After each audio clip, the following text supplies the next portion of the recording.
A very good afternoon to all the members over here. Today we are having Dr. Rajesh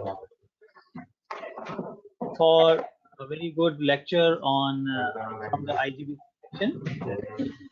UEM Jaipur is part of IGBC. We have opened up a student chapter of IGBC in association with CII for developing mindset towards sustainable growth of the country, or what we can say is the developing the young graduates as per the emerging market needs. And workshops, seminars, and different expert lectures from IGBC we have conducted, attended. Our students have gone through many of the conferences conducted by the IGBC. And today, Dr. R.P. Shukla is with us. R.P. Shukla has earned B in Civil Engineering from Reva Engineering College from Reva, MP. MTech in Civil Engineering from Indian Institute of Technology, Kanpur, and PhD in Geotechnical Earthquake Engineering from Indian Institute of Technology, Roorkee. Dr. Shukla is presently working as an assistant professor at the Department of Civil Engineering, National Institute of Technology, Srinagar. Dr. Shukla research areas are ground improvement, numerical and experimental modeling of foundations, soil behavior analysis, pavement materials, soil exploration, and labor. So, Dr. Shukla, is over to you.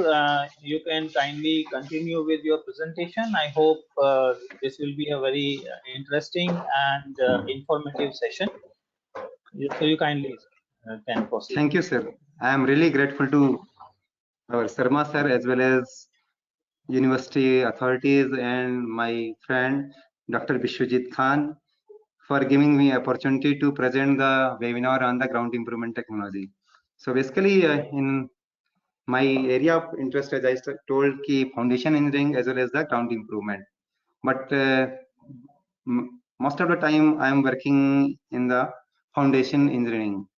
So this is the content or outline of my presentation. First, we are going to discuss about some basic definitions that most of the students, if you're from the third year or final year students or faculty member, then you are might knowing those definitions. Then we are going to classify the ground improvement technique. You might get some new aspect here as compared to some books. I have collected these data from some recent book published.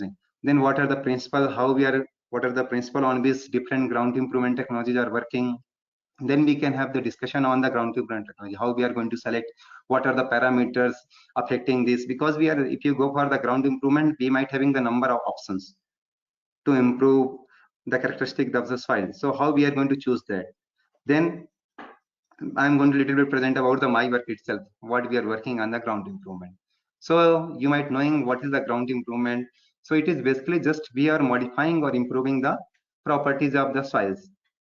Or this, what you are doing, we are just re-engineering the existing soil to improve their engineering characteristics. So this now engineering properties is going to vary depending on the project to project. Sometimes you have to improve the strength, sometimes you have to change the permeability. So there are different properties or characteristics of the soil that need to be modified. So basically here we are modifying the engineering properties of soil. You might knowing there are two types of the properties. One is the index properties and other is the engineering properties of the soil. So most of the times we are modifying the engineering properties. However, if you see the different research, different journal papers, they are giving the what is the change in the index properties of soil with addition of some chemical agent or like that. The reason is that sometimes we are getting idea about the improvement through those index properties also. Like if you can say there is decrease in the plasticity, we can say, or plasticity index, we can say strength is going to increase. So those are just giving the idea. Okay, strength is going to increase. So before going so much experiment, before going into detail, just based on the index properties, we can get okay whether our properties are going to improve or not. So you can see these are some pictures of different problematic soil. Some are the collapsible soil. You can see frost sensitive soils are also there. Sinking is very common problem, especially if you go to the USA. So they are most of the time they're dealing with the ground sinking also. So if you want to suppose construct homes here, you might knowing the history of the USA. If you see the image of the USA, it is having two parts. One is just on the Canada and one is below the Canada. So the history is that the part which is below the Canada, it is the original US. Now if you see in the top, it is land that was purchased by the US from the Russia. The reason was that that land was very marshy land. So Russian people think that, okay, what we are going to do with this land? So they sold that land to the America. Now you can see 50% land is from the that America only, USA only. Now they are improving the properties of site drastically, and you can see there are so many universities are there, people are going also there, number of cities also there. So we can easily improve the even the almost all the problematic soil. So these things, one question will come in your mind, ki what is the problematic soil? If you think, if you see the black contour soil, most of the civil engineers think that okay, this is the problematic soil. The reason is that it is having the volume change characteristic. But if you see to, if you ask same question to a farmer, that farmer is going to tell you that no, this is not the problematic soil. It is very good for the growing the cotton crops. So it is perspective that make you. And second thing, that the condition, you can see even the clay soil or sometimes expansive soil, even they are having very good strength when they're in the dry condition. What when they are coming in contact with the water, they are going to lose their strength drastically. So you can say that the all sometimes we are considering that soil is problematic, but in actually that soil is not problematic. Those conditions are problematic that makes a soil a problematic soil. These are figures I mostly taken. Some figures you can see, these figures are taken from the eastern part of the Madhya Pradesh, my hometown. So you can see so many cracks are there. Homes also, these are very common homes in the muddy homes in the villages. You can see here, and this is the Harpen soil. It is very hard to penetrate, also cohesionless soil. You can imagine how you are going to lay down the foundation, and especially you can see non-plastic silty soil. You can see here they are very problematic. If you're constructing your homes on this type of the soil, we have to see. And what are other, you can see, you all people knowing what is this structure. This is the Leaning Tower of Pisa. So you can even why it is famous, because just it is tilted down, and now it is.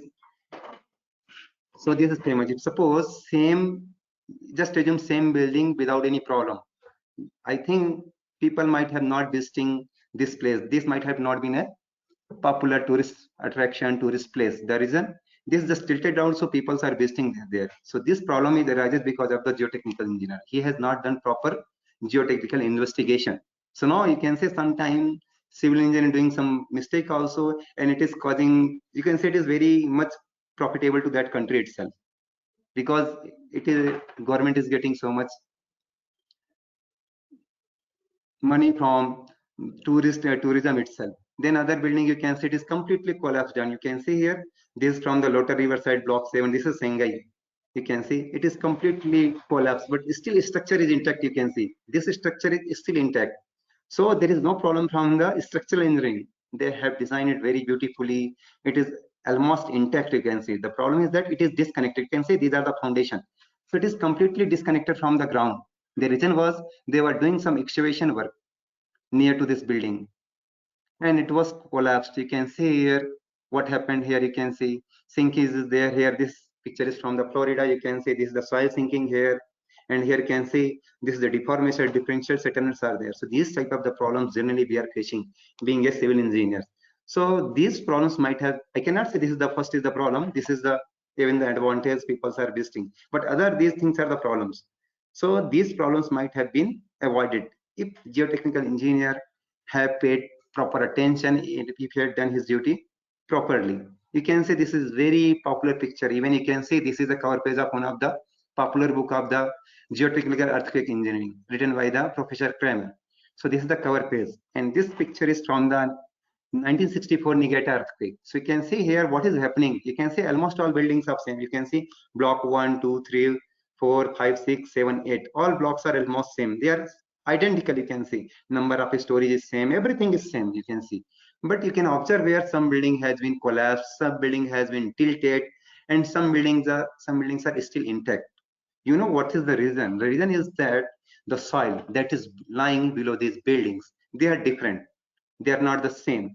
So during the earthquake, in building soil, subsoil below these buildings were liquefied. When they liquefied, these buildings have been completely, you can say, collapsed.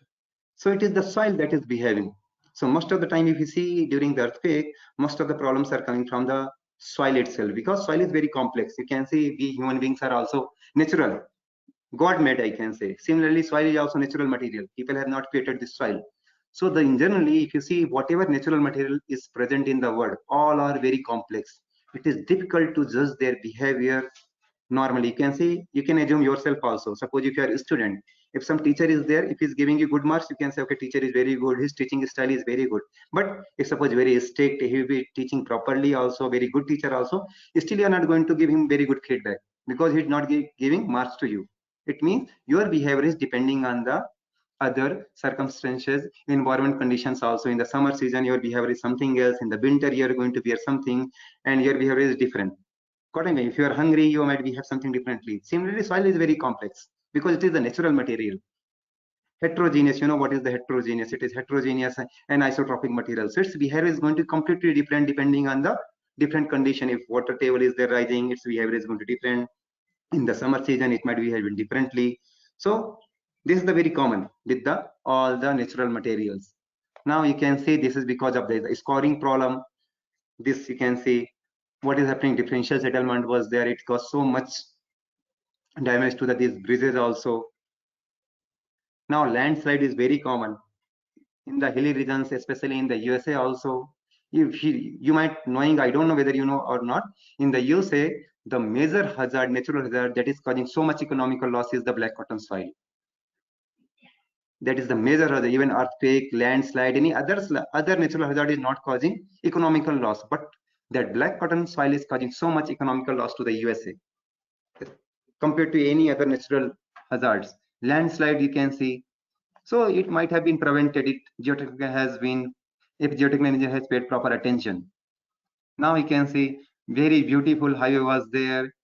In this picture from the China, you can see what happened. Just completely, even you can see trees, big trees also collapsed. You can see whole mass, very big mass, just. So you can see this is the picture of India where you can see soil map of our India. These are the major soils you can see. Especially you can see these are the three major soils in India. One is the alluvial soil you can see, other is the laterite soil, and third one is the black cotton soil. So it is extended over, it is covering the Madhya Pradesh also, you can see some portion of Gujarat also, some portion of Rajasthan also, some portion of Rajasthan, small portion of Rajasthan, and some portion of Maharashtra, Andhra Pradesh. So these states are having the black cotton soils. So as for a geotechnical engineer or civil engineer, this is the problematic soil. So why we need ground improvement? That is, I think, clear from those pictures why we need ground improvement. So basically, being a geotechnical engineer or civil engineers, what is our, if you are looking into the soil, what is our concern? It should have the good density, because in the cohesionless soil, generally we think that your density is more, shear strength is going to more. Then other issue is that we need basically the more bearing capacity and stability. Like you have seen the picture of landslides. So bearing capacity as well as stability. Correct. Sometimes what is happening, you can see soil bearing capacity is very good, but settlement is also very good. So we have to care about the settlements also, just not only bearing capacity. You might knowing the word allowable bearing pressure. So basically we are designing our foundation for the allowable bearing pressure, just not only for the bearing capacity, because the bearing capacity is just depending on the shear strength also. However, we have to care about the settlements also. And before, if you want some time, what we are doing, we can reduce the settlement by accelerating the consolidation before constructing the foundation or building. It is going to beneficial to reduce the liquefaction risk. You have seen the picture from the Niigata earthquake. So by ground improvement, we can reduce the liquefaction risk also, especially in the seismic region. But this is also seismic region. You can see the definition of seismic region is varying. You might have seen the picture of the India having the different zones, seismic zones. So you might knowing the history of the Koyna Dam. So it is, the dam is in the Maharashtra, in the Koyna district, I think.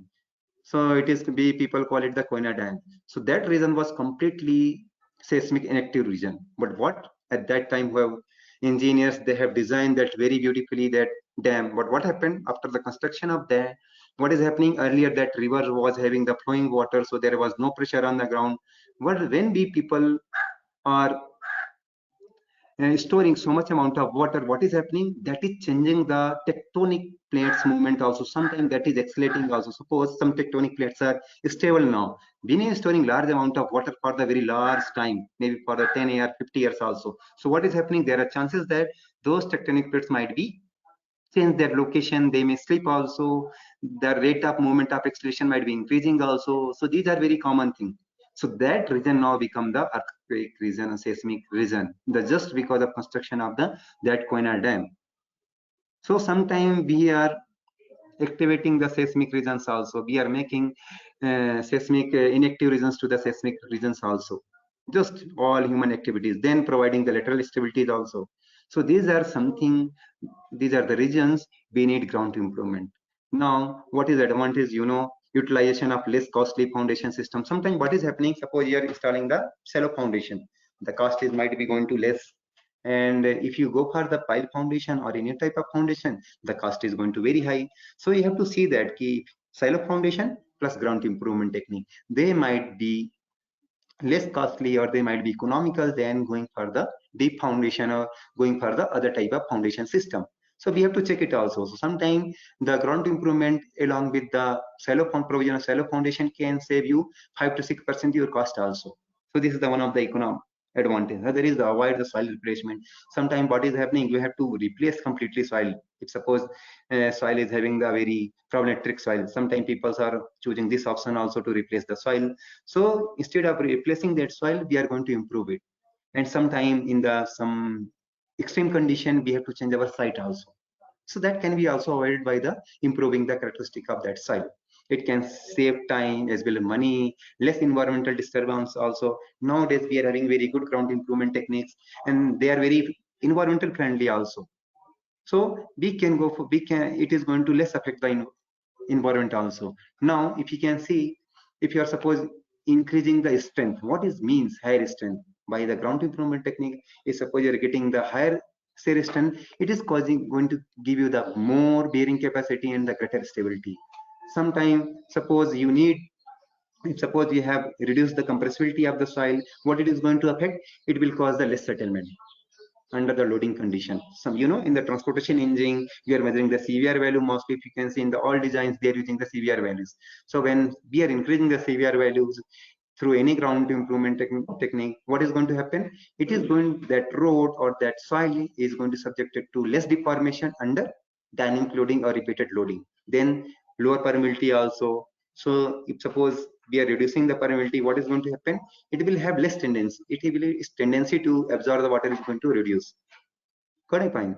Especially in the frost susceptible area, these techniques are very useful. Now you can see what are different type of the geomaterials are there. One is the natural material. You already know what are the soft soil, different type of soils that is made by the natural process. And other, we are having the fill material also, that is created by the human beings, like the uncontrolled fills. You can see nowadays in every city so many fills are there, and with the time their area is increasing and those fills are having the very low strength, high compressibility, non-uniformity. So if you're dealing with that area, the problem is that they are very non-uniform in their nature. So going for one method might not be that much easy, and they're having the high collapsible characteristic. Then dredged material, nowadays this is very new area in the civil engineering. Now people are collecting the dredged material, also improving their characteristic. What I find, so that they can use as a construction material. Reclaimed lands are there also, recycled material is there, solid waste is there, bio-based product. These are the main materials. So this soil you might be knowing was soil. So you can see silt. What is the problem with the soft soil? You can see these are the, what are the different potential problem associated with this type of the soil. If suppose your soil is soft soil, it might be having low strength, high compressibility, large creep deformation, low permeability. Silt, low strength. We know silt is mostly the cohesionless soil, high compressibility, high liquefaction potential. In case of clay, it is having the low liquefaction potential because it is having the cohesion between the particles. However, silt is also fine soil, but it is cohesionless soil, so it is having the high potential, liquefaction potential compared to the clay. Then lower permeability, high erodibility, because they don't have corrosion, so the erosion is also going to be very high. Ornic soil, high compressibility, large creep deformation. You know what is the creep? Creep means very small rate of deformation. We are defining as a creep. Low strength, again, loose soil, low strength, high compressibility.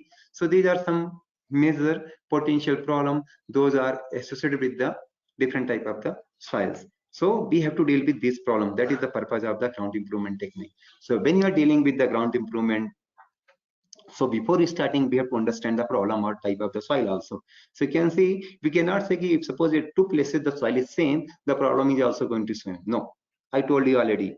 Soil behavior is depending on the different factors also.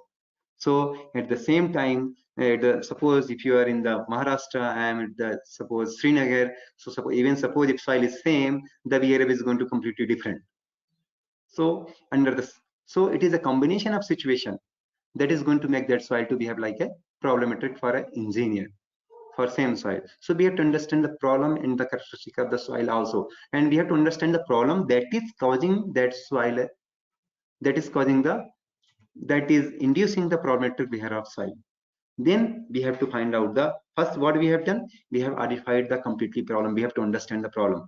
So sometimes what is happening, we can consider whole soil as a, maybe there might be only one problem, so we can solve complete problem using one ground improvement technique.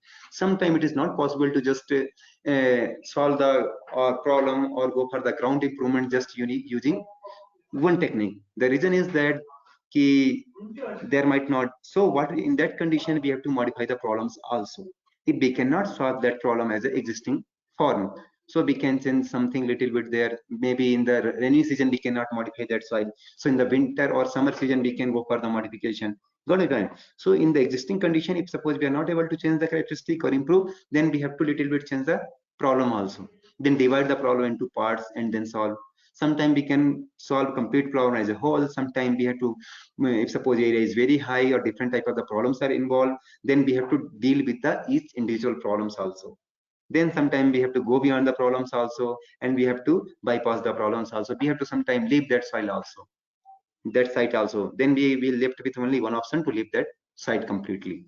But in case of suppose if you are living the Maharashtra, especially in the Mumbai, Ahmedabad, Delhi like cities, we cannot leave that city, that we cannot leave that site, because those are very costly site.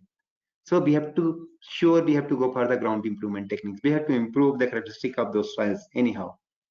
Then alternative for the difficult ground condition, completely abandoning the project. If suppose you are not able to get, the conditions are very difficult, we are not able to get any solution, then we have to completely abandon the projects also, bypass the poor soil. Sometimes what is happening, suppose with the soil depth problematic soil, suppose expansive soil is there or any other problem, suppose collapsible soil is there, then what we can do, we are going to bypass that poor soil.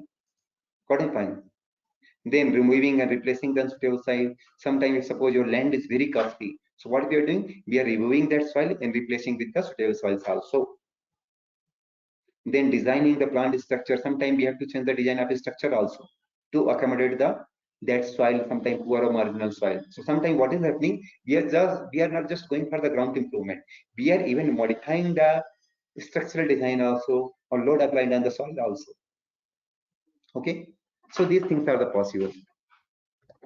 Now you might have gone through the different books also. So they are classifying the ground improvement technologies based on different criteria. So every book is having, every author, even you can say researcher, have classified these ground improvement technology in different categories depending on the different parameters. So what parameters we are considering, that depends. So like if you say some recent books have classified this technology into 4 categories. One is without admixtures, you are not adding anything. Then you are going for the ground improvement. Then with admixtures, then you are going for the grouting also. If sometime we are going for the earth reinforcement also. So here, suppose if you are going for without any admixture, we are not adding anything to the soil. What I mean, admixture means we are adding something to the soil, but here we are not adding anything to the soil. We might be using any technology where we are not adding anything. So here, if you are going for the cohesionless soil, we are having different options: dynamic compaction, vibro-compaction, explosion, electric pulse method, surface compaction. Basically, you know very well, all people might be knowing the surface compaction. Sometimes we call the shallow compaction also, mostly in the roads. If you are constructing, you might have seen the construction of the highways, road, and airstrips also. So those are basically the surface compaction. Sometimes if suppose cut and fill also method is there, suppose slope is there, you can modify the slope geometry also. That is going to make your slope stable also. If suppose you're dealing with the cohesive soil, we cannot use the compaction. We cannot, because if you're using compaction, if you're using the dynamic compaction in the cohesive soil, it is going to generate the pore water pressure. So generally you can see compaction, you can see dynamic method, force vibro compaction. These methods are popular for the cohesionless soil because there is no chances of development. If suppose there is even pore pressure is developing, it is going to dissipate within very small time duration. However, in case of the cohesive soil, that the development of pore pressure might cause the performance, may affect the performance of your ground improvement technology. It might create even additional problems also. So we are not choosing the compaction techniques which is based on the dynamic forces. So here in the cohesive soil, basically we are having the preloading, dynamic consolidation. We are having the dynamic consolidation because in case of cohesive soils, consolidation is a problem. So dynamic consolidation is the replacement, displacement, mixing, elasto osmosis is very nowadays popular also. Consolidation, thermal stabilization is also there because this soil is having the very high, what you call, say very good water retaining capacity. So we can go for the thermal stabilization also. Sometimes we are going for the hydroblasting also. So these are some methods we are not adding anything to the soil. Now coming to some methods, we are adding something to the soil. So those can be classified in these categories. Microbial method. This is now so many people are working on this area. Especially if you see the Chinese people are working on this area, microbial methods, because this is the recent one. Then we are having the bigo replacement or stone columns. This is also very traditional old method. Stone column method is compaction piles are also old method. Dynamic replacement, geotextile. You can see you might having one chapter also in books or your syllabus. So geotextile also, rigid inclusions also, unconventional methods. There are a number of methods developing it. These are depending on the area to area also. Sometimes these methods are not discussed in any book or research paper also. Still people are using those methods in the village area or rural areas. Nowadays you can say grouting type admixtures are there. You know what chemical grouting, jet grouting, compaction, different, there are different type of the groutings are there. So we are using grouting also. Then we are having the earth reinforcement also. We can use the geosynthetics or mechanically stabilized earth also. We say ground anchors, we are using nail, soil nail, we are using biological methods, using the vegetations also we are using. So these are some of the methods. Now this we have already discussed what are different type of the methods. Now we are going to discuss key on what are their concept or what is their principle on which these methods are basically working. So you can see I have discussed already without any admixture in non-cohesive soils. So you can see like the dynamic compaction is there, how it is doing work. We can understand what is the basic concept. The basic concept is densification of granular soil. So if you are using these methods, most of the methods in case of the cohesionless soil, they are working on the densification only. You can see here dynamic compaction, biocompaction, explosive. So you can see this is also densification. This is also densification. You can see by blasting also liquefaction or granular soil is there. It is also causing the settlement. Then electric pulse methods are the identification of granular soil using the SOx waves also, energy generated by the electric pulse also. So compaction of fill at the surface using the variety of compaction machines that you have seen during the construction of any highway also. That is very popular. Everyone might have seen, even here from the rural area, you might have seen those methods. Then in case of the cohesive soil, you can see most of the case of the cohesive soil, what we are doing, you can see here, remove the bad soils. One is the best option is there, displace and replace it by the very good soil. Fill is applied and remove. Pre-consolidate, we are consolidating the soil before construction of the structure also. So it is going to, soil is going to consolidate. This is sure. But what we are doing, we are accelerating consolidation. So before construction of any structure, we are making soil, we are forcing soil to consolidate. So these are some basically methods which are basic principles on which these methods are working. And sometimes what we are doing, thermal stabilization is there. So what is thermal stabilization is doing? It is changing the physical and mechanical properties also. Sometimes it is temporary, sometimes it is permanent, depending on the our degree of thermal stabilization also. Then hydroblasting methods, compaction is there. This is basically most of the time used for the collapsible soil, not for the all type of the soil. Then ground improvement with the admixtures or inclusion is there. You can see bipro replacement, dynamic replacement, sand compaction piles. So what is causing, you can see along with these piles we can use go for the other methods also. So some principles, these are some principles of the ground improvement methods. Now you can see with the grouting is there. So these grouting are changing the, sometimes some fissures are there, something are there, they are going to change the high speed. Suppose if you are injecting the grout material with very high speed, it is going to change the things. And we are creating the columns also, grout columns also. Earth reinforcement, nowadays it is very popular in case of the slopes. The use of geosynthetic is because they are very, you can say, environmental friendly materials. So nowadays the application of geosynthetic is very high. You can see most of the time you can see people are using the geosynthetic nowadays. And what they are doing basically, they're increasing the tensile strength of the soil also and shear strength also. Like you can see in the foundation, where basically you can see in the embankment also, slope also, retaining walls if you have seen along the highways road. So you can see most of the time they are using the geosynthetic materials also. But if you are going for the, if you see the slopes, those slopes are mostly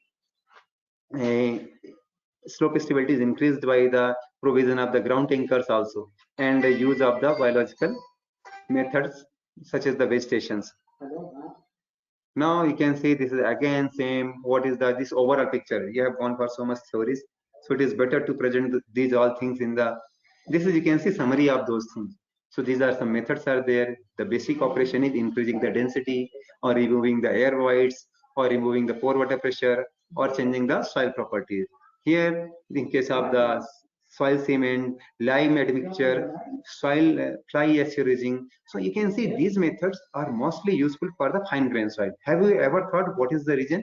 The reason is that this type of the soil having the very large surface area. You might know now when the size of particles are decreasing, their surface area is increasing. So here when you're adding either cement, lime or fly ash, they're getting very large area to reaction.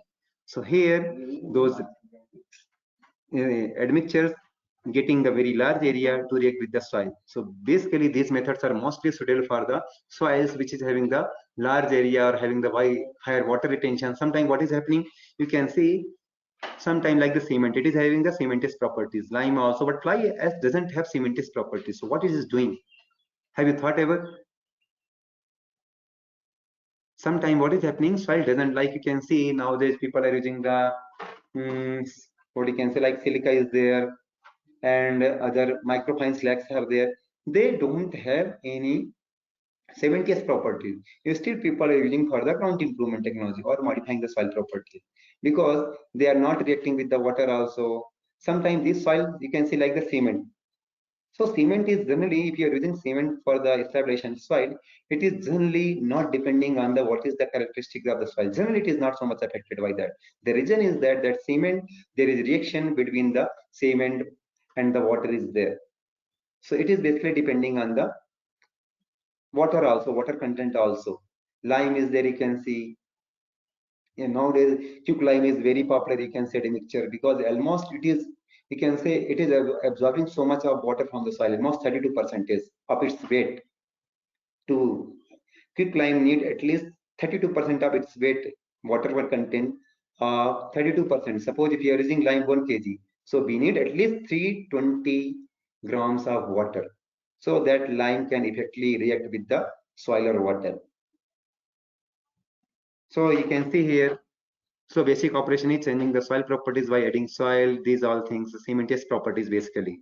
And sometimes these are changing the grain size distribution also. You might have seen that generally when particle size is higher, they are having the higher bearing capacity. You know formula na? Bearing capacity equal to C into NC plus Q into NQ plus 1 by 2 B gamma into N gamma. So if suppose your soil is cohesionless soil, if suppose your foundation resting on the foundation, bearing capacity equal to C into 1 NC only, you can see. So here, so sometime what is happening? These admixtures, which are the what you can say not having the non-cementous characteristic, they are going to change the grain size distribution also. So they might be making your soil to the from the fine grain to the coarse grain soil, or they are properly making your soil to be what you can say from poorly distributed soil to coarse grain soil, or then maybe distribution is going to much better, so their performance is going to better. Like you can see fine slag nowadays people are very popular, those are coming from the cement. You can see what is the company name, the name is Ultratech or maybe some other company. They are selling large amount of their waste to enhance the soil properties. Now waste has become the, they are earning money from their waste also, and those some materials are non-cohesive, non-cementous, so they're just changing the grain size distribution. Now you can see field compaction, you can see that is the very popular, you all people might knowing. So generally in the field compaction, we can go further either shallow compaction or deep compaction. So in this section, I will be discussing about the only shallow compaction. So basically, you might have heard about how much pressure. Generally, when I was doing my BTech, I don't know how much pressure is applied by these instruments. So you can see what is the advantage of field compaction or shallow compaction. These are the least expensive method of ground improvement, and they're very simplest also. You don't need any technical person or any very skilled level also we don't need. So that's why these methods are very popular in India, because we can see application to both cohesion as well as the non-cohesive soil. This is also advantage of this field compaction. So you have seen this smooth wheel roller also. It is the advantage that it is covering the 100% area. You can see the coverage is 100%. All area is covered under this wheel. So here the advantage is that 100% coverage. Other is that it is not applying but so much pressure. You can see what is the pressure level. If you use this type of the rollers, the pressure is going to up to 380 kPa only, not more than 380 kPa. So can be used in all soil type except for the rocky soil. This another advantage of this smooth wheel roller. And generally we are using for the proof filling for subgrades or compacting the asphalt pavement. So this type of the roller you might have seen in the during the construction of the road. Now you can see these rollers are very popular not in India but in the this second one in the USA also. This is called the pneumatic rollers. The 80% coverage, you can see they are having the small projection is there. So 20% area is not covered in that. So 80% coverage is there. You can see contact pressure is almost 700 kPa. You can see compared to the smooth wheel roller, it is the 380. It looks like it is the made of the what you can say it is a made of the metals, and we suppose that it might be applying so much pressure, but that is not the case. You can see here. In case of the pneumatic roller, you can get even the contact pressure up to the 700 kPa. How many? At least 2 times of that can be used for the both granular as well as the fine grained soil. This is also one of the advantages there. What are the compactive effort? You can see static weight as well as the kneading action, because it is having a small projection. You can see like a small projection. So here the ground improvement, the principle of ground improvement is static weight. So because of weight, it is subjected to some deformation. Other is the kneading action also. You know the kneading action, when आप आटा गूंथते हो ना, dough create करते, dough means in the generally गूंथे हुए आटे को आप इंग्लिश में क्या कहते हैं, डो कहते हैं, dough. That is called the dough. So for the preparation of dough, your mother is using your fingers also. So that is the kneading action. Okay, can be used for the high axis or for the earth dam construction. Now we are having these seafood rollers. So this is very suitable for the cohesive soil. You can see pressure is also very drastically, at least 10 times you can see from the pneumatic roller, 1400 to 7000 kPa. So 2 times to the 10 times. The coverage, however, what is the disadvantage? Here coverage is very small. What is the coverage area? 8 to 12% only. But this is the best suitable methods for the clay soil. Further in the next few slides, I am going to discuss why this method is more suitable for the cohesive soil. You can see this is the tamping foot rollers. Nowadays we are having, earlier we are having the manual tamping foot rollers. You can see now 40% coverage is there. Pressure is also very good. You can see it is best for the compacting the fine grain soil, especially the silt and clay. Again, the compactive effort is getting from the static weight as well as the kneading action. Kneading action. Now here you can see meshes also. You might have not seen these pictures. These are not very popular in India. Still here the coverage is almost 50%. But pressure is also, you can see 1400 to 62 kPa, and it is basically, you can see it is suitable for the compacting the rocky soils, gravels and sands. Most of the time if you are living in the rural area of Madhya Pradesh, UP or Bihar, you are copying, these are the very what you can say populated area, Delhi. In these areas the soil is generally alluvial soil or maybe laterite soil or expansive soil. So you can see in these regions these rollers are not very popular. But if you are coming from the maybe Himachal Pradesh or Jammu Kashmir, then you might have seen this type of the rollers. This type of the rollers are very popular in the gravelly soils basically, or rocky soils. And here the vibration is also going to there. So here the compactive effort is coming from the vibration, and the crushing also static weight equals the vibrations. Now this is the vibrating drum on a smooth wheel roller. So here there is two purpose. It is smooth as well as vibrating also. See in the first slide, if you can remember here, it is just applying the weight only. This is the static one. There is no vibration. So just static weight is there. But in this case, you can see here, this is just vibrating also along with the static weight. So here the vertical vibrator is attached to the smooth ball roller. So they are vibrating vertically also. You can see this is the vibrator is attached. So they are going to vibrate also. So the particle rearrangement occurred due to the cyclic deformation. You have seen the picture from the Niigata earthquake. So if suppose before construction of building, if you are able to liquefy that soil and rearrange that soil, then you might have not faced those problems. So before the construction of any building, we are going to liquefy, artificially liquefy that soil, and we are going to rearrange those particles, soil particles also. So here the compactive effort is static, where there is the vibration suitable for the granular soil only, because you can see still it is the matter of research whether there is some liquefaction in the cohesive soil or not. Now, this is also very important and conceptual slides. If you are from the BTech students, this is really very good. You have to understand these things also. If you are going for any job, they are going to ask you some question from this. This is the very conceptual. So you might have made this type of the curves. You might have done some testing in your lab that is called the, you remember what is this test? This is the result of this test. This result is from the Proctor test, and we are having two type of the Proctor, if you remember. One is the Proctor test, other is the modified Proctor test. Got it? In the modified Proctor test, we are having the higher compactive effort. So you can see what is the effect of those effort. If suppose just assume you are doing the Proctor test, you might get this type of the result. Now same soil you are compacting in the lab using the modified Proctor, you might get this type of the curve. Now one question comes in our mind, when we have to use the light compaction or Proctor test, or when we have to go for the modified Proctor test. You can choose depending on your requirement.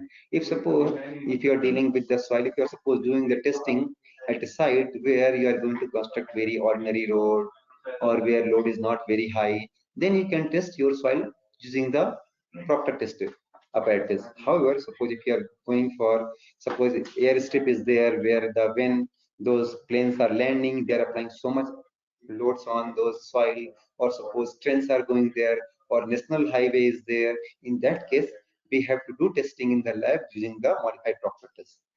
Got a point? So this is how we are choosing the test in the lab.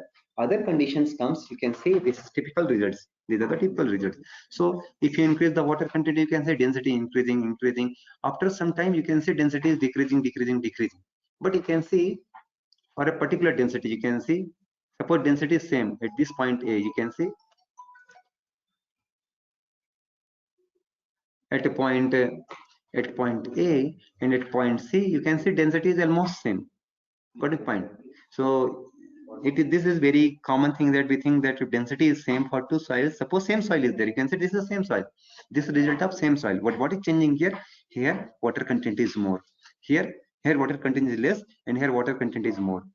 But you can say density is still same. So you have to choose the option whether you are going to compact your field for this water content or this water content. These questions will come in your mind. So you can see this is called the water content. This is the OMC.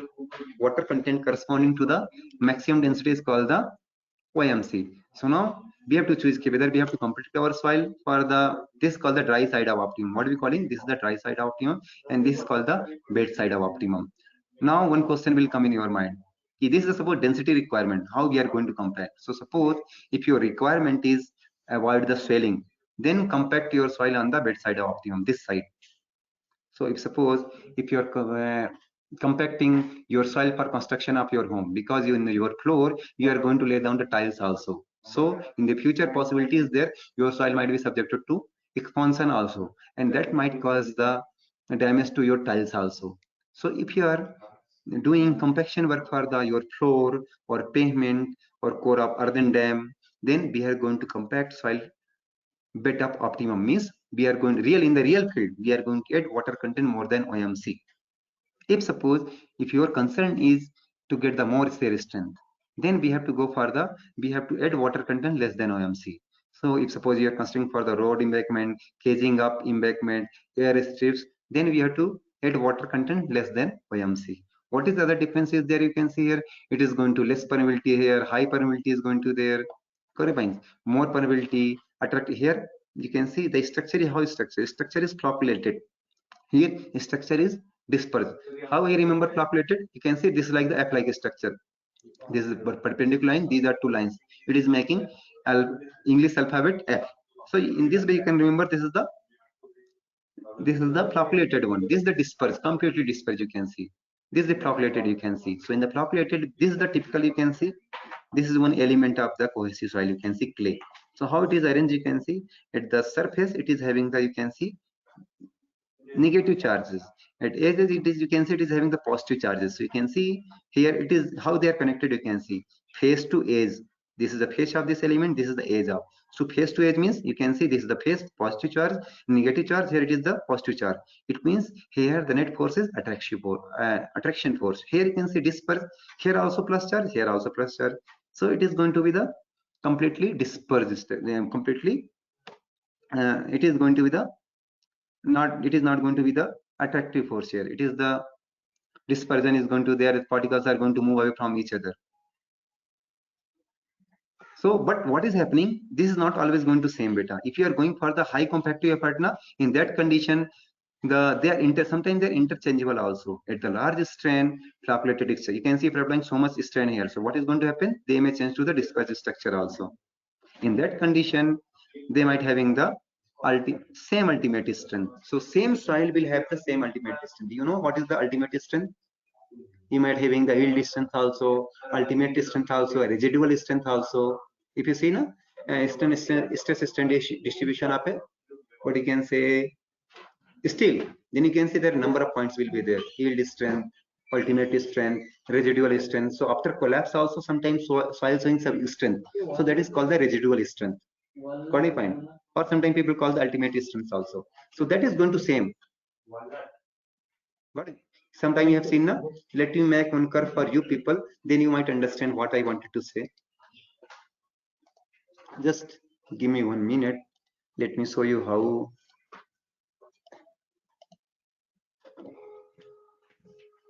So it is, suppose your x-axis, y-axis, this is x-axis. Now you are using two soils, same soil with more density and high density. Suppose you are using one soil at high density. How it is going to behave generally? This is going to something like curve. If your soil is dense soil, if you test same soil under high density, it is going to show some peak to you. If suppose same soil is there, it is, you know, the relative density.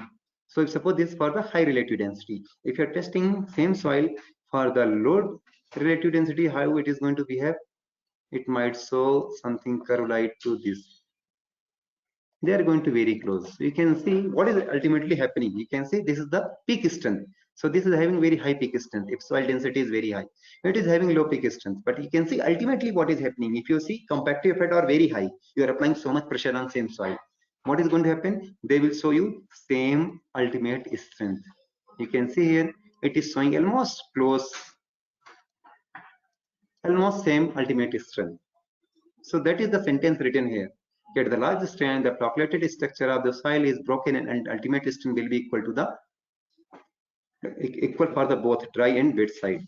You can see at ultimate condition, whether is whatever the dry or wet side you are compacting, it is going to be show you same results under large strain. You can see here strain is small, strain is increasing.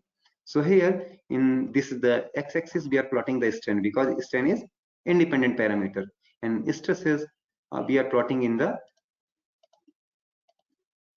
y-axis. So you can see initial condition when strains are less, they are completely behaving differently, but under the large strain they behaving like the same. It means under the large strain soil is independent of these relative density or water content, these things.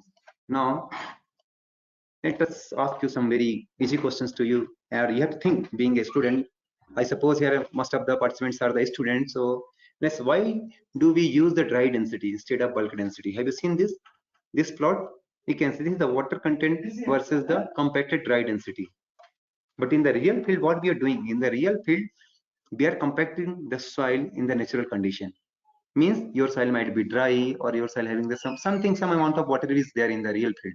However, when we are plotting this plot, what we are plotting, you can see dry density versus water content. Why we are not plotting the density only? Bulk density, I wanted to say. See, bulk density is different, dry density is different, submerged density is different. You people, all people knowing what is this.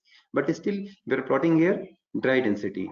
But in real field, it is the density only. When you are doing compaction, your road is laying down or you're constructing any structure, it is the real density or bulk density. So our construction, we are constructing in the bulk density. However, when you are doing analysis, we are plotting here the dry density. So have somebody thought this?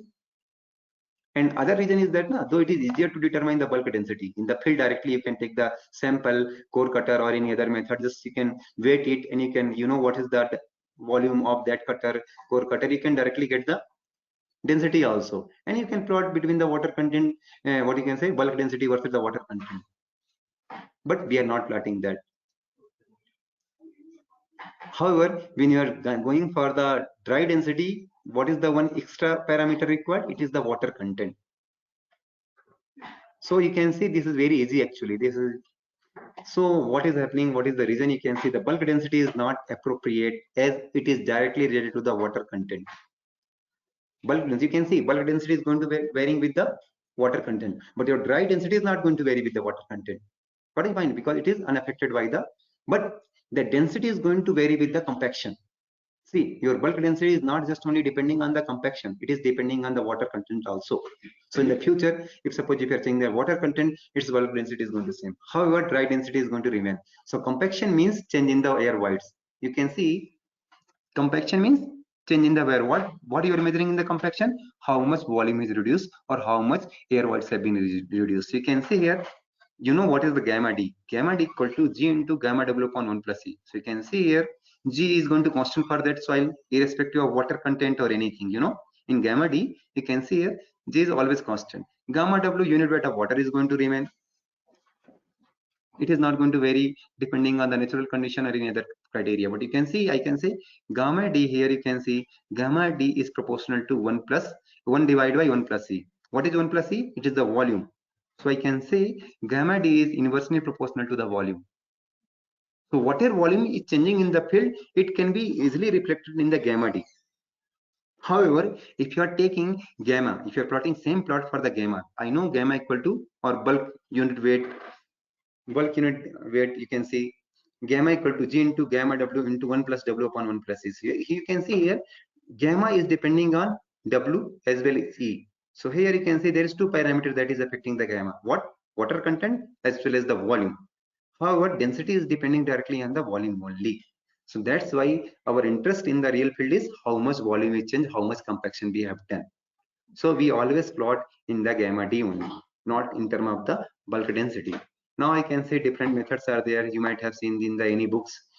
So how they are useful? If you are using the seafood roller, they're mostly used for the 100% clay. If it is suppose 100% sand, these methods are useful. Vibratory method is useful. If suppose your soil is mixed, still some smooth mill roller drum we can use. Multi-tired pneumatic roller can be used. High pneumatic rollers can be also used. So these are some methods if your soil is mixed soil.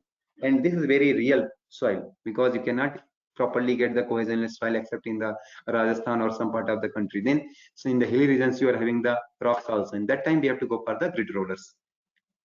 We cannot use these ordinary rollers. And now you can see this is the summary of what is the kneading action. This is seafood roller static kneading. So you can see what is the kneading action. I told you why it is very. So you can see what is this? This is the dough. Wheat जो हम रोटी बनाने के लिए आटा बनाते हैं उसे हम क्या बोलते हैं जो प्रिपेयर हो जाता है हम डो बोलते हैं. So this is dough. You can see what your mother is doing. Mother is using your, you can see, fingers to make it in the plastic state. Now you can see it is not going to subject to any crack. When you are preparing the chapati or roti, that roti is not going to subject to any cracks. The reason is that this dough has prepared for under a plastic condition, plastic state. So here this is the kneading action. You can see, can you vibrate it? You cannot make this soil vibrator. To prepare dough, you cannot use vibrator. What I find, but you can use the kneading action. Using kneading action, you can change its behavior. What I find. So that's why in field also you can see, in home also, in our daily life also, we are having the applications here. Now we are having the different other technologies. I think I have to wind up very because I don't have so much time. Sorry. So stone columns technology is there. So how it is working actually? What we are doing? We are using compacted aggregate as a vertical column in the soil. So what is going to happen? It can take it can, it is causing, it can, what you can say, dissipate the pore water pressure also. It can take more loads also compared to the core grain soil. What is the important of the stone column? You can see technically and potentially economical compared to the deep compaction. So in deep compaction, we have to pay so much money, and we need skilled workers also sometimes, and very high costly instruments also. So if you don't have so much money, and in that condition, you can go for the stone columns also. In India, you can see, especially in the Jammu Kashmir and the Himachal Pradesh, Uttarakhand, these regions are having the so many hilly regions, and there stones are easily available at low cost also. So this is going to be a very cheaper option. Alternative for the dynamic compaction or deep blasting also. Deep blasting can cause other hazards also. So it is better to go for the stone column tank quicker than the preloading. Preloading means sometimes we are loading also before construction of building. We are loading that particular soil with some load. So for that we need large amount of soil also. We have to transport soil from one location to other location. So that is also going to cost so much economical. So it is quicker than preloading also. Increase the bearing capacity, reduce the settlement, and it is also going to reduce the liquefaction potential also. So you can see if you have option to choose between the vibro replacement and vibro compaction. In the replacement, we are replacing the soil also. In the vibro compaction, we are not replacing that original soil with any other type of the soil. So you can see here, if your soil is sand or gravel, you don't need to replace that soil. Fine. So we are going for the vibro compaction. Just we are vibrating, compacting. Now, if your soil is suppose clay or silt, in that condition, what we have to go? We have to go for the vibro replacement also. Why we are going for the vibro replacement? We are vibrating soil as well as we are using that stone columns also, or sand piles also. The reason is that we are replacing because in case of the clay, there is chances of development of pore water pressure. We have to dissipate the pore water pressure also. We have to accelerate the consolidation process also. So we can go for the vibro replacement. Now, so here the replacement is to dissipate the pore water pressure. Got my point? And here we don't need to dissipate any pore water pressure. So we are just giving the vibration. Now you can see these are some vibro compaction, simple vibro replacement. You can see here simply we are vibrating it, filling the material and vibrating it. You can see what is happening. You are going to get the soil with the more shear strength, more bearing capacity. Here you can see we are completely replacing. You can see same soil has been removed. You can see first we have removed the soil, then we are vibrating, then you can see small soil is we are pinning and vibrating also. You can see like that. But here we are completely replacing soil. So it is not, original soil is not remaining here. So this soil is suppose the cohesive soil, then we are replacing with the cohesionless soil. You can see here dense aggregate columns is constructed by means of crane suspended down hose vibrators. You can see this is the difference between. So this method is useful in the cohesive soil, and this is useful for the cohesive soils. Now how you can see, sometime you can see rigid piles. What is difference? Sometimes we are using these, what you can say, stone columns, how they are going to affect. So if you are using stone columns, there is two. You can see stone columns, how strength is coming in stone column. You can see if you are using simple piles for the foundation, you can see. So what is happening, you can see in case of the piles, how we are getting it. This is the thing you can see, end bearing capacity as well as the frictional resistance. However, in case of the stone columns, you can see we are having end bearing as well as the frictional resistance as well as the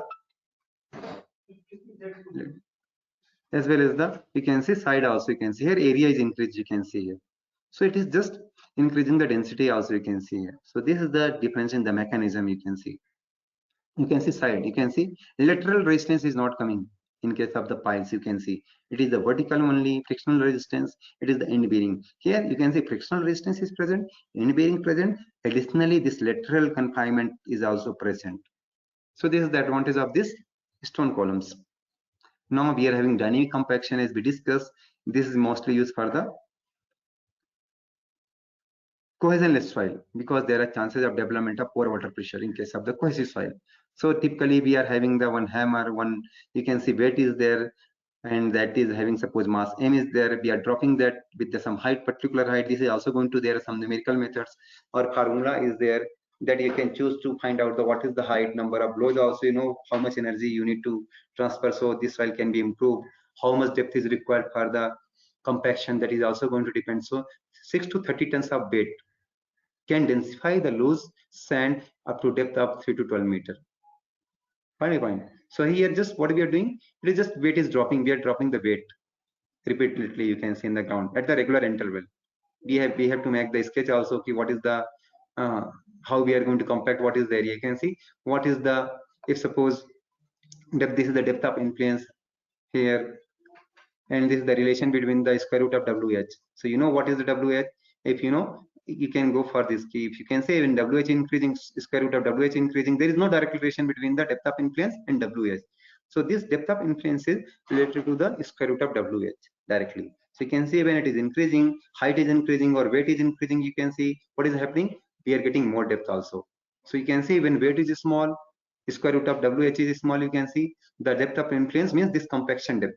This D, you can see this D is less, you can see 5 meter. When we are increasing the weight or height of this drop, either you can increase the mass of this weight or increase change the height also. Both can be changed. If you change any one parameter, it is going to change. You are having option to change the both W as well as the weight as well as height also. So if you are increasing the W as well as height, you can see the compactive part, the influence depth is going to more. So depending on the condition. So you can see these are some crater. This hole is called the crater. So you can see deep crater are formed by the tamping. This you can see tamping, how it is created. So spacing, there are a number of formulas. If you go to the books, depending on that, you can find out the what is the spacing those between those two places. What is depth of? It is basically depend on the spacing. If you can keep more closer spacing or less spacing or higher spacing depending on the what is the depth of compressible layer, what is the permeability of soil, what is the location of groundwater table. So these factors are going to affect the grid. Actually grid, you can see it is like the grid. You can see these are the grid of craters. So how we are going to decide these grids? It depends basically on these parameters.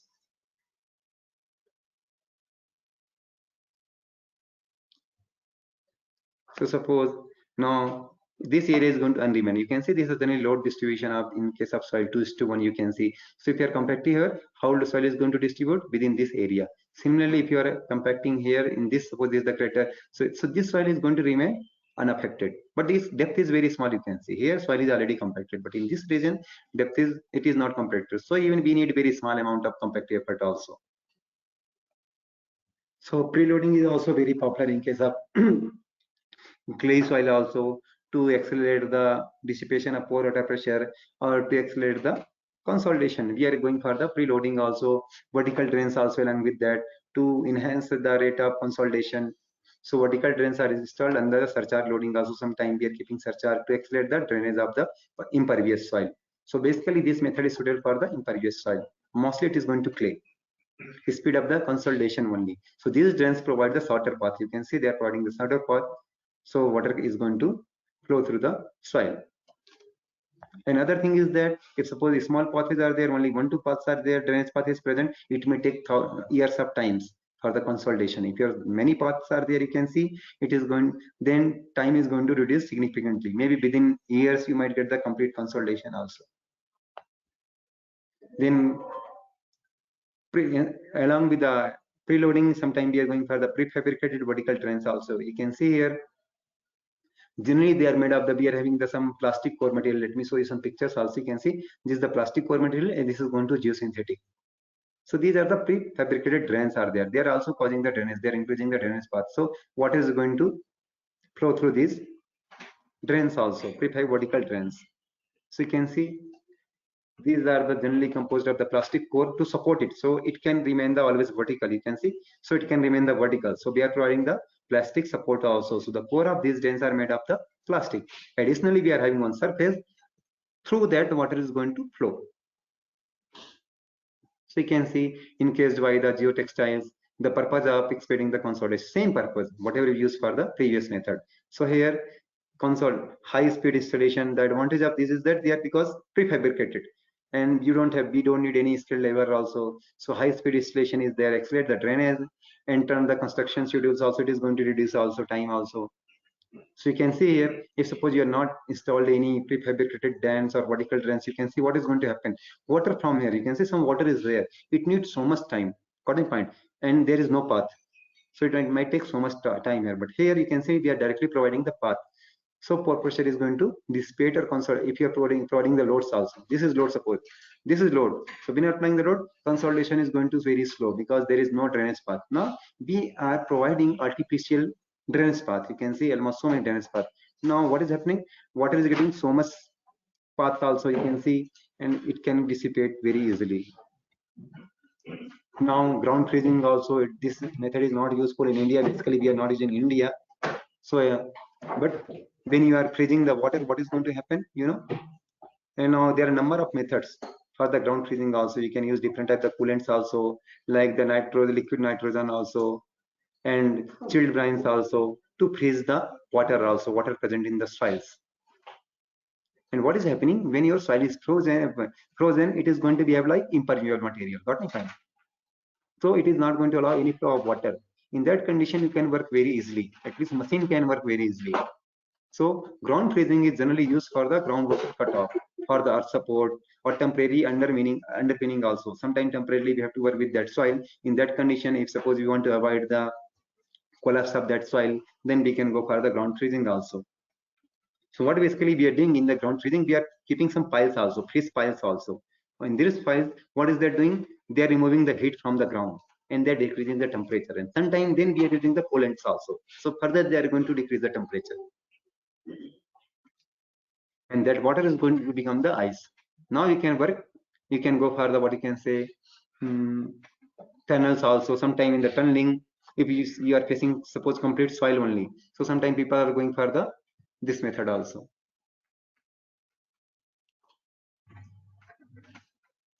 And those saturated sands, they might, as you can see, with the granule soils, the groundwater in the pores freeze rapidly, and they can saturate the soil also. In that condition, that soil will having the very excellent strength. So even we can go for the, this method can be useful for the cohesionless soil also. These are some pictures of those drains, how we are making it, how we are coding, what is the arrangement. Now blasting is also there. You can see this is very common in India because we have easily access to the explosive. So what basically we are doing? We are basically creating the artificial earthquake. What we are creating here? We are creating basically the artificial earthquake, and that is going to cause the liquefaction. So before construction of any structure, we are liquefying that soil.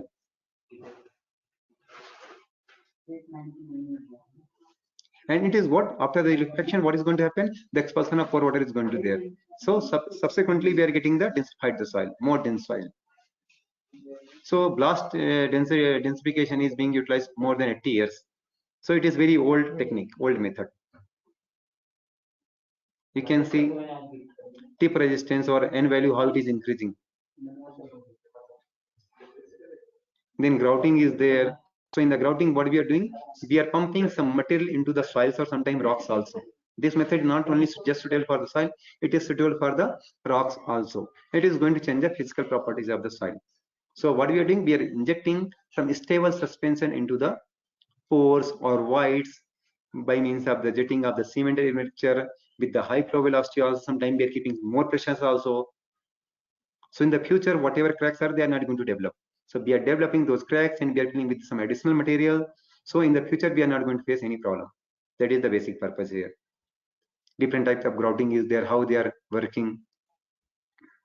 Now, already there are so much research has been done to choose the more effective method of the grouting. So it's basically also depending on the what is the nature of your soil, whether it is the gravelly, sand, silt, clay. So generally you can see this is the jet grouting. It is almost suitable for the all range of the soil. So if you are not able to decide anything, if you are choosing that key, I'm going for the grouting method to improve the properties of soil. If you're not able to decide, okay, which method I have to use, then you can go for the jet grouting because it is suitable for the almost all type of the soils. However, hydrofracture grouting or compensation groutings are generally suitable for only fine grained soil only.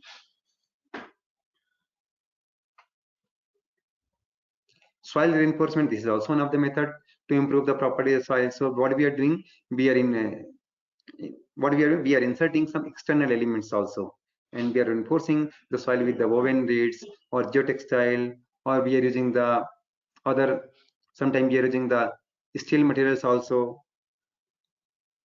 to increase the slope stability also.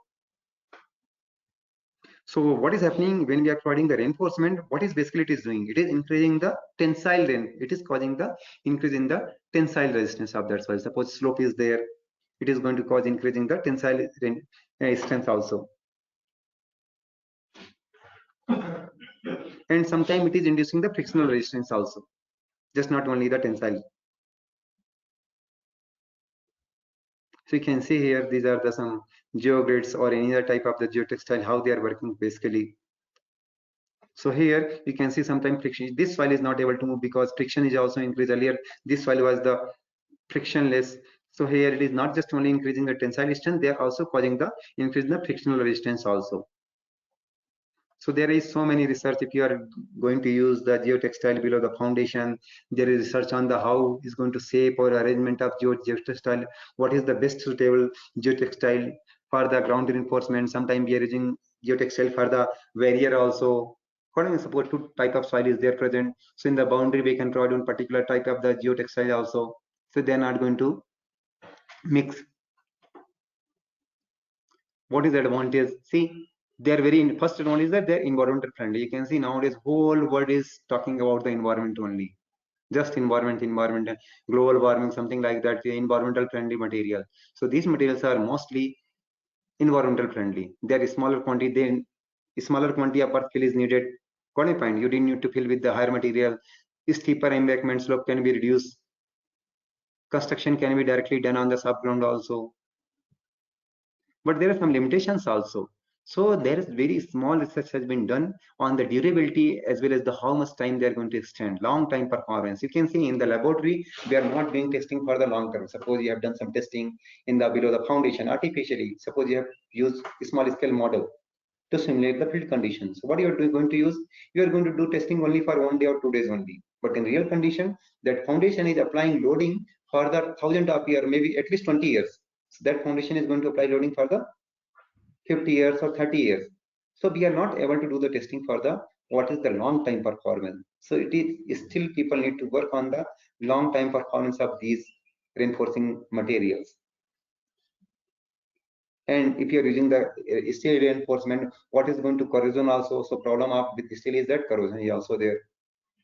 So we can use any chemical solve along with that. Then polymeric material is there that can degrade with the time also. Sometimes they are exposed to the ultraviolet rays also, so they may get damaged also. Sharp stones is there. Suppose if you are using those material geotextile along with the sharp stone material, so that sharp stone can penetrate or it can make hole in those reinforcing materials also, geotextiles also. So it can be broken in the future also, and it will reduce the efficiency of the reinforcement also. So geosynthetics are there. You can see it is made of two words, geo plus synthetics. So already know synthetic means made by the human being. So especially geosynthetic is man-made materials. You can see these are some pictures of different materials: woven, non-woven, knitted, stretch. Geocells are there. Geogrids are there. Uniaxial, they can, you can see biaxial also, they can take load along only one direction. Sometimes they can take load along the both direction also. For filler, you can see in the, if you're using for the geomembrane, if suppose you are making one ponds also, if you want this soil to be impermeable, to make that soil completely impermeable, we are going for the geomembranes also. So in the future, the water is not going to affect the performance of your structures also, foundations also. Now you can see what is the basic mechanism in slope reinforcement. If you are providing the geotextile, it is what is causing this is the basic mechanism involving the reinforcement function. You can see friction is also there, tension is also there developing here. Here you can see this granular material is going to penetrate into the this soft soil also. So to avoid that condition, what we are going to do, we are going to keep the geosynthetic here. Now geosynthetic is having more strength compared to this soft soil, so they are going to avoid the penetration of these soils also. So here in this condition, geosynthetic is behaving like a separator also. So geosynthetics having the very multi-purpose use nowadays. You can see as a reinforcing element, as a separator also, as a filtration also. You can see water is also there. So you want, yes, soil is, you can see here stones are there. So what is chances there? This fine soil can flow along these rocks also, these coarse grained particles also. To avoid that, we are keeping here in what you can say geosynthetic here. In this condition, the geosynthetic having used as a filtration. So here basic function is filtration. So it is allowing only flow of water only, not the soil particles. So it is retaining the flow of soil particle but allowing the flow of water. Here you can see it is again used as a reinforcing element. You can see it is the soft soil is there. Here it is you are having very good amount of soil. So in the separators also again we are using this geosynthetics. So these are some very common use of geosynthetic. Basic measure you can see drainage also you can see we are keeping here. So water is completely flowing here to here. You can see here you can see basic protection function also. So you can see suppose it is road here. Suppose the road is here. So below the road here we are keeping the geotextiles here. So they are protecting these files also. Now you can see barrier also. This the liquid waste is there or some chemical is there. You have to store in the ground. So you don't want to this water or this hazardous liquid to penetrate into this file. So what we are keeping? They are keeping here geosynthetic also. So here geosynthetic is acting like a fluid barriers also. So you can use geomembrane here also. Now below the foundation also you can as a. So there is you can see number of geotextiles are there. So many geosynthetics are there. You can see number of you can see geotextile is there, geogrid is there, geonet is there, geomembrane is there, geofoam is there, geopipes is there, geocomposites are there. If suppose your geosynthetic is made of two different materials, it is so we can say this is a geocomposite. So you can see function to be performed by the geosynthetic. Suppose if you want to use your geosynthetic primarily as a separator, so you have to choose between these two. So these primarily you can see geotextile and geocomposites and geomembrane can be primarily used for the separator purpose, but they can also serve as a, you can see primarily we are using this only, you can see it. Then reinforcement you can see reinforcement is there. If your primary purpose is reinforcement suppose, then you can go for this. So here these are the basic functions how we are going to choose. So you can see one geosynthetic can be used for the different purpose also. So we have to choose what is our primary objective to use that geosynthetic. Depending on that we can use the geosynthetics, because all geosynthetic cannot be used for the same purpose. Like you can see if you are using for the drainage purpose or fluid barrier purpose, you cannot use geonets. You have seen how geonet is there. Just see this is the geocell. You cannot use geocell here because it is the permeable. It is going to allow the flow of soil as well as the water also. So depending on the condition, we have to use the geosynthetic. Now one of the method that mostly people are not choosing, but it is still sometimes we are using it, that is called the ex situ stabilization. Sometimes we are calling the offsite treatment also.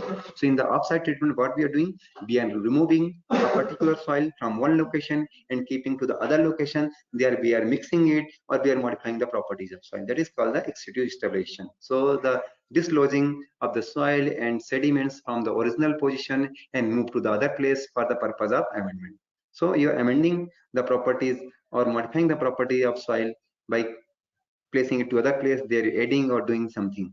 So mostly you can see nowadays dredging sand is very useful. People are now so much working, especially if you are from the structural engineering or you are working on the concrete technology. So nowadays the use of those river sand and the sand or dredged material that we are getting from the ports. So they now till now they were kept as a waste material. Now people are thinking to use those materials also as a construction material. So we are now trying to change the properties of soil. So now so much research are going on the dredging sands also. If you search in the internet, recently from the last 5 to 10 years, people have started working on the dredging sands also, dredged materials also. And they are going to amend the properties of that material. Sometimes you can see at particular place that soil might be contaminated also. What I find, now you have to change the properties of that soil. So at the same location, you can move the soil, you can keep maybe 500 meters away from that location. Now you can further modify it. So you can reduce the toxicity also. So that purpose is also used. So this is the called the ex situ stabilization. This is also you can see at the same location they are using and they are mixing in place contaminated dredged material. So this was the contaminated material. They are now modifying the properties you can see by mixing here you can see. The factor affecting their number of factors we already discussed. What are the factors? So various techniques are available for the ground improvement and each technique having their own advantages as well as disadvantages. So selection of appropriate techniques is depending on so many conditions, especially depending on the site specific condition and economical conditions also. So there are two things that is basically depending the or affecting the selection of GIT technique. One is the site specific conditions and other is the economical condition.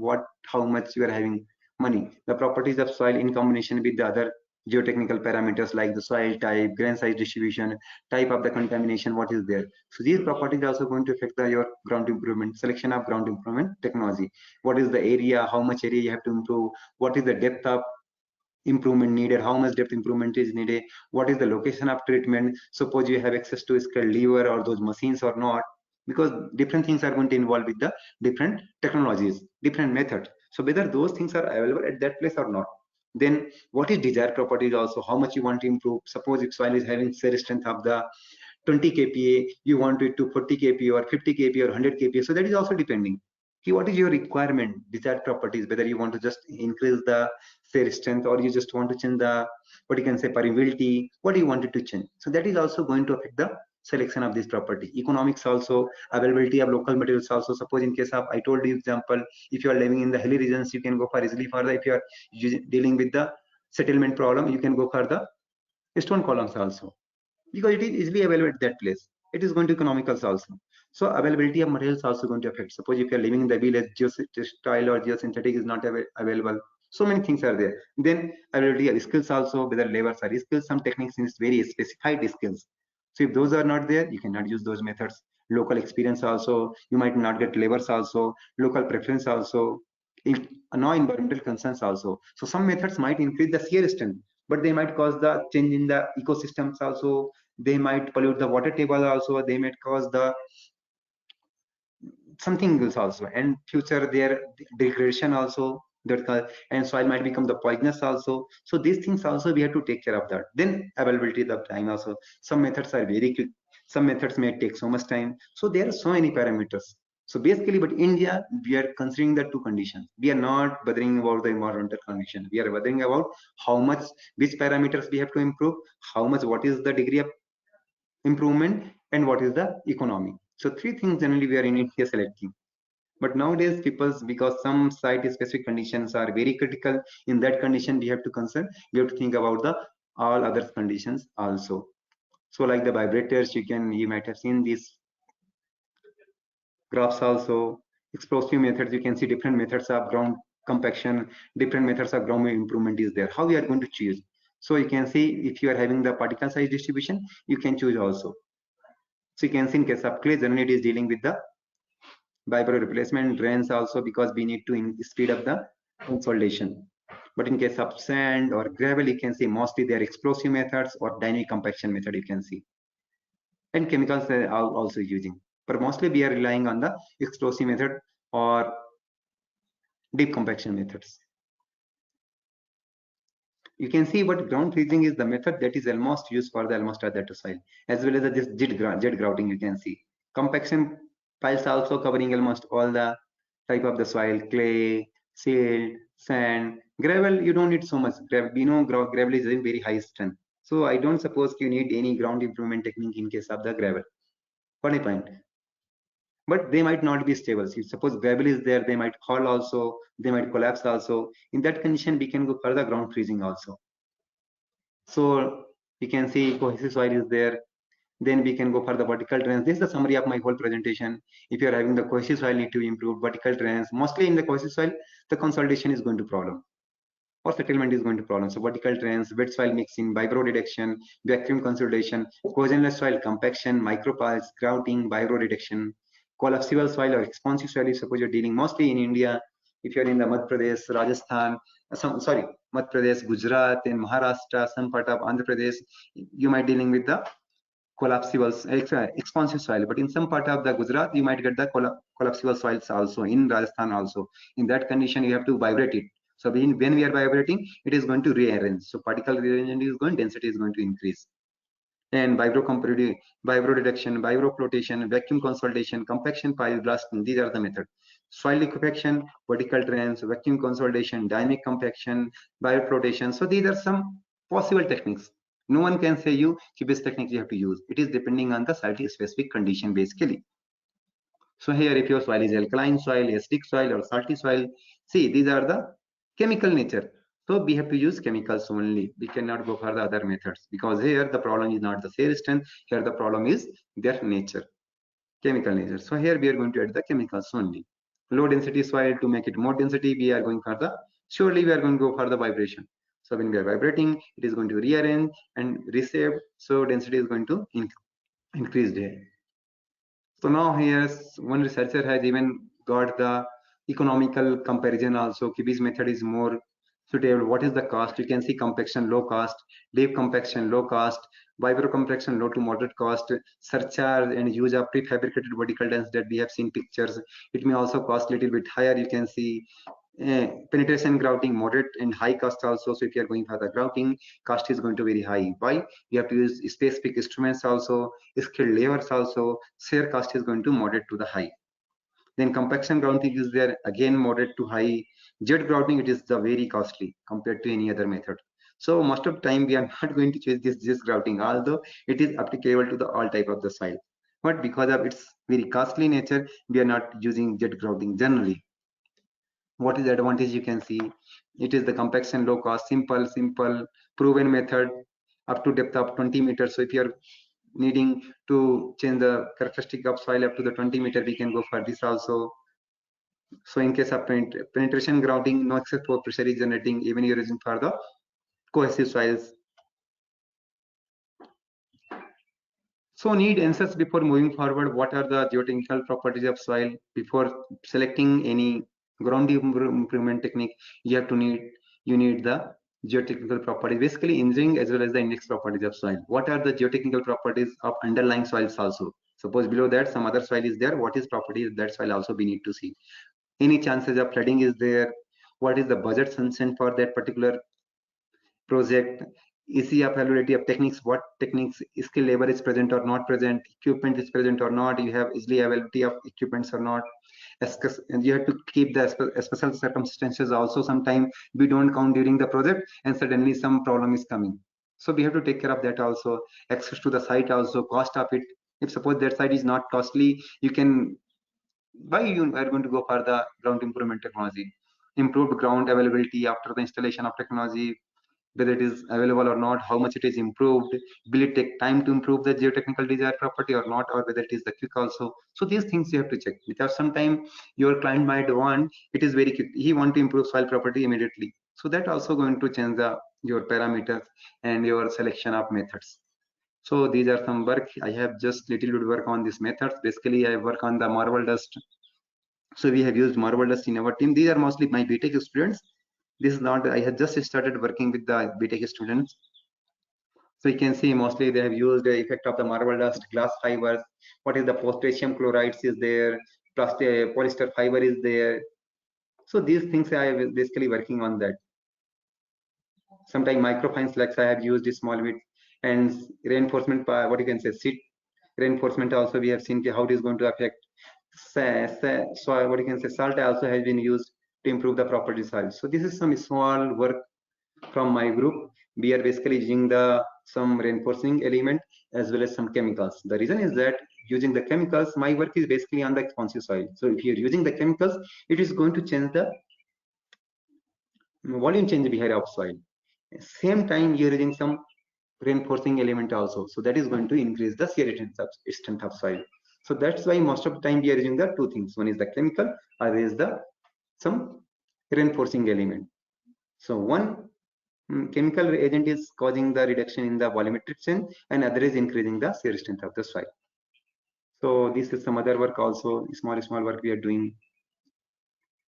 How the compaction parameter is going to change density, and those things are going to change with the geotextile. So thank you everyone. I think there is some issue with my, what you can say, webcam. Yeah. Still it is problematic. Thank you, Dr. Rajesh. Thanks a lot. Thank you, sir. It was very nice presentation. If you can kindly switch on your webcam. Let me, sir. I am trying, sir, but still some problem. It is my problem with my laptop, sir. Actually. Okay. It's okay. I am just looking if some questions are there.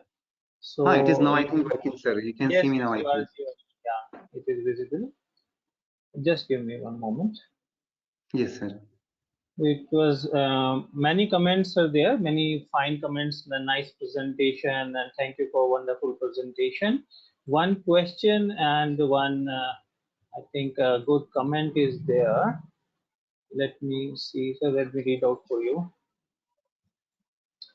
Professor Parthik De Malik is asking, and he is praising the presentation also. Very informative Thank you, sir. presentation.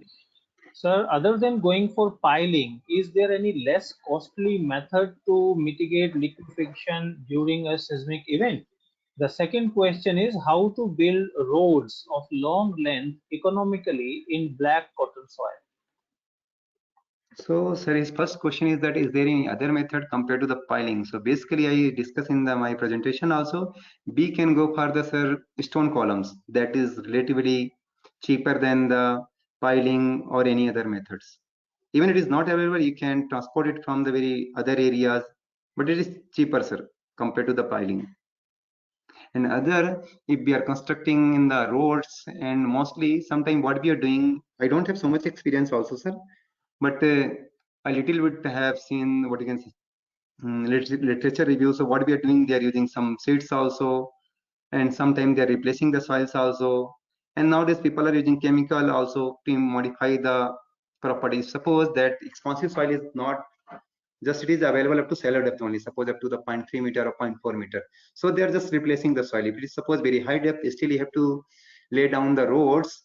Then we are using some chemicals also, some materials to improve the properties, but we are not replacing that soil. And nowadays whatever we are constructing, generally apart from the roads, if suppose you are going for any construction of any plaza or any building, so nowadays it is very common we are keeping some in the ground floor, we are having some basements also. In those basements we are using for the what you can say different purposes.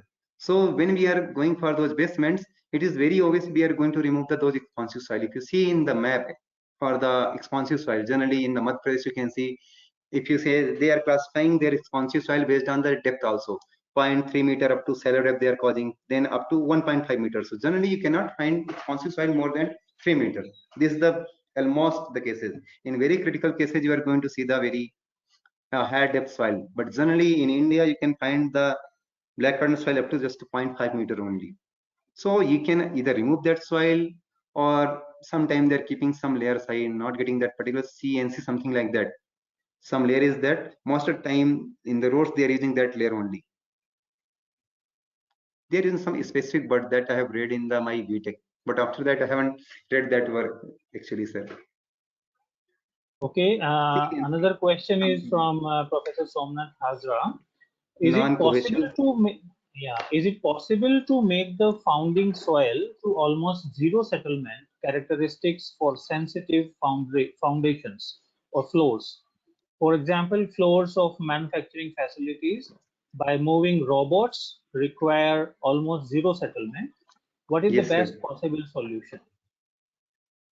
So like this is the case similar to you can say in the airstrips, sir. In airstrips also load is very high compared to you can say in the robots.